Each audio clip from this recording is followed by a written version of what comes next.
الحمدللہ رب العالمین والصلاة والسلام علی رسولہ الکریم اما بعد فاعوذ باللہ من الشیطان الرجیم بسم اللہ الرحمن الرحیم۔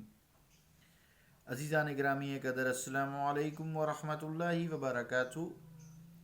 سیرت النبی صلی اللہ تعالیٰ علیہ وآلہ وسلم میں ہم مدینہ طیبہ میں آپ صلی اللہ علیہ وآلہ وسلم سے وفود کی ملاقات کا تذکرہ کر رہے تھے۔ آئیے آج وفد ازد شنو اس کا تذکرہ کرتے ہیں جو ملاقات کے لیے آیا۔ تو قبیلہ جس کا نام ازد ہے اس کا ایک وفد بارگاہ رسالت مآب صلی اللہ تعالیٰ علیہ وآلہ وسلم میں حاضری سے مشرف ہوا۔ ان میں سرد بن عبداللہ الازدی بھی تھا جو ان میں سب سے زیادہ افضل تھا۔ حضور علیہ الصلوۃ والسلام نے قبیلہ ازد کے مومنین پر انہیں امیر بھی مقرر فرمایا اور انہیں حکم دیا کہ وہ اہل اسلام کو اپنے ساتھ لے کر ان مشرکین سے جنگ کریں جو ان کے قرب و جوار میں، یعنی آگے آسے پاسے جسے کہتے ہیں پنجابی میں نا، آس پاس جو آباد ہیں ان کو پہلے دعوت اسلام دیں، اگر دعوت اسلام نہیں قبول کرتے جزیہ کہیں، جزیہ دیں، نہیں قبول کرتے تو پھر ان سے جنگ کریں۔ یمنی قبائل آباد تھے، مسلمانوں نے ان کا پھر محاصرہ کیا، یعنی اہل ایمان کی مسلمانوں کی جماعت نے ان کی قیادت میں، حضرت سرد بن عبداللہ الازدی کی قیادت میں جرش شہر کا محاصرہ کر لیا۔ جو یمنی قبائل تھے، مسلمانوں نے اس جرش کا محاصرہ 1 ماہ تک جاری رکھا، پھر محاصرہ اٹھا لیا۔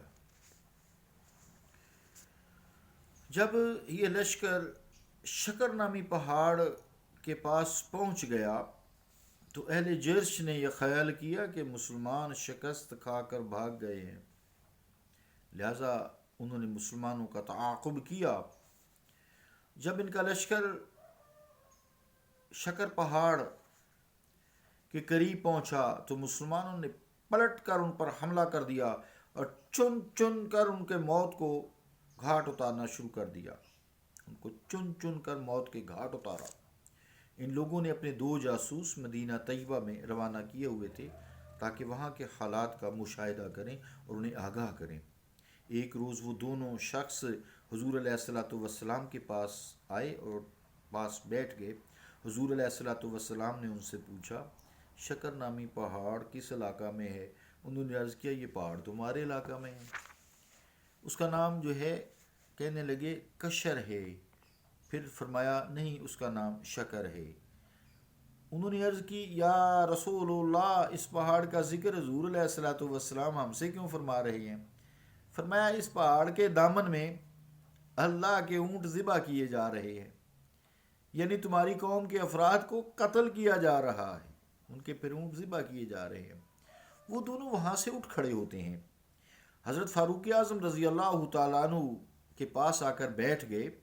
انہوں نے بتایا کہ بات کی نا یہ، جب انہوں نے کہا نادان نہ بنو، جاؤ، حضور علیہ الصلوۃ والسلام تمہیں جو بتا رہے ہیں کہ تمہارے مردوں کو وہ ذبح کر رہے ہیں اسلام کے مجاہدین، تو تم یوں ہی یہاں بیٹھے ہو، جاؤ جا کے حضور علیہ الصلوۃ والسلام کی خدمت میں چلے جاؤ اور اپنے قوم کی سلامتی کی دعا کرواؤ۔ اب وہ حاضر ہوئے اور دعا کے لیے عرض کرنے لگے۔ انہوں نے دعا کی درخواست کی، نبی کریم صلی اللہ تعالیٰ علیہ وآلہ وسلم نے دعا مانگی۔ دعا کیا مانگی؟ اللہم ادفع عنہم، اللہ ہمارے اہل وطن کا دفاع کر۔ وہاں سے اجازت لے کر وہ اپنے وطن واپس لوٹے۔ وہاں پہنچے تو پتہ چلا کہ اس روز ٹھیک عین اسی وقت جب حضور علیہ الصلوۃ والسلام ارشاد فرما رہے تھے تو ان کے کئی افراد کو قتل کر دیا گیا تھا۔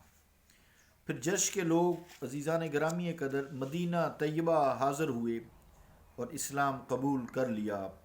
حضور علیہ الصلوۃ والسلام نے انہیں مرحبا کہا اور مرحبا کہتے ہوئے ارشاد فرمایا، مرحبا بکم احسن الناس وجوہا انتم منی وَأَنَا مِنْكُمْ مرحباً بكم أحسن الناس مرحباً بكم أحسن الناس وجوہاً انتم منی وانا منکم، یعنی اے لوگوں سے زیادہ خوبصورت چہرے والو، مرحبا کہتا ہوں، تم مجھ سے ہو اور میں تم سے ہوں۔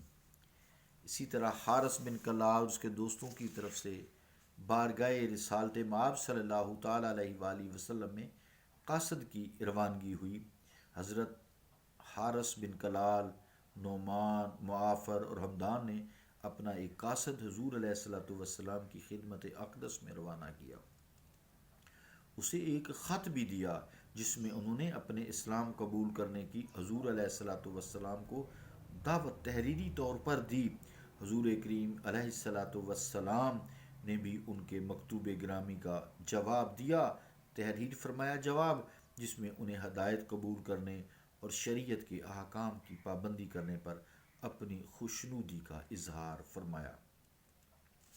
اسی طرح فروہ بن عمر الجزامی کا قاصد بارگاہ رسالت میں حاضر ہوا تو فروہ نے اپنا قاصد بارگاہ رسالت میں جب روانہ کیا تو اس لیے روانہ کیا تاکہ وہ اس کے مشرف با اسلام ہونے کی اطلاع عرض کر دے۔ اس نے جو اشیاء ہدیہ کے طور پر ارسال کی تھیں اس میں ایک سفید خچر تھا جس کا نام فدا تھا، ایک دراز گوش جس کا نام یحفور تھا، ایک گھوڑا جس کا نام ضرب تھا، حضور کے لیے پوشاک اور قبا جو سونے کے تارم سے مزین تھی۔ سرکار دو عالم صلی اللہ تعالیٰ علیہ وسلم نے اپنے نیازمند کے بھیجے ہوئے ان تحائف کو قبولیت کا شرف بخشا اور اس کے قاصد کو 12 اوقیہ چاندی سے نواز دیا۔ یہ فروہ کیسر روم کی طرف سے اس علاقہ کا گورنر تھا اور اس کے قیام گاہ معان کا شہر جو تھا۔ جب کیسر کو فروہ کے مسلمان ہونے کی اطلاع ملی تو اس نے اس کو قید کرنے اور نظر بند کرنے کے احکامات جاری کر دیے۔ کیسر نے اسے کہا کہ اب بھی اگر تم توبہ کر لو اور اپنے دین کی طرف لوٹ آؤ تو تمہیں معاف کر دیا جائے گا اور تمہاری گورنری کا عہدہ بحال کر دیا جائے گا، یعنی تم گورنر ہی رہو گے۔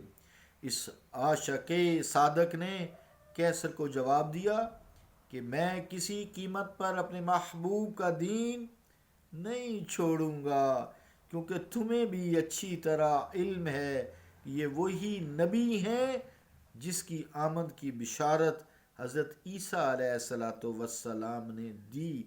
تم صرف اپنا تخت بچانے کے لیے ایمان نہیں لا رہے تو نہ لاؤ۔ عیسائی تھے نا۔ کیسر نے انجیل میں تذکرہ ہے نا، کیسر نے فروہ کی گردن اڑا دینے کا حکم دیا۔ اس وفا کش غلام نے جان تو دے دی، سر اپنا قلم کروا لیا، لیکن اپنے آقا کے دامن رحمت کو مضبوطی سے تھامے رکھا۔ حضرت علامہ اقبال رحمۃ اللہ علیہ نے فروہ جیسے وفا کیشوں کو دیکھ کر یہ فرمایا تھا، برتر از اندیشہ سود و زیاں ہے زندگی، برتر از اندیشہ سود و زیاں ہے زندگی، ہے کبھی جاں اور کبھی تسلیم جاں ہے زندگی۔ صلی اللہ تعالیٰ علی رسول خیر خلقہ محمد وعلی آلہ وصحبہ اجمعین برحمتک یا ارحم الراحمین۔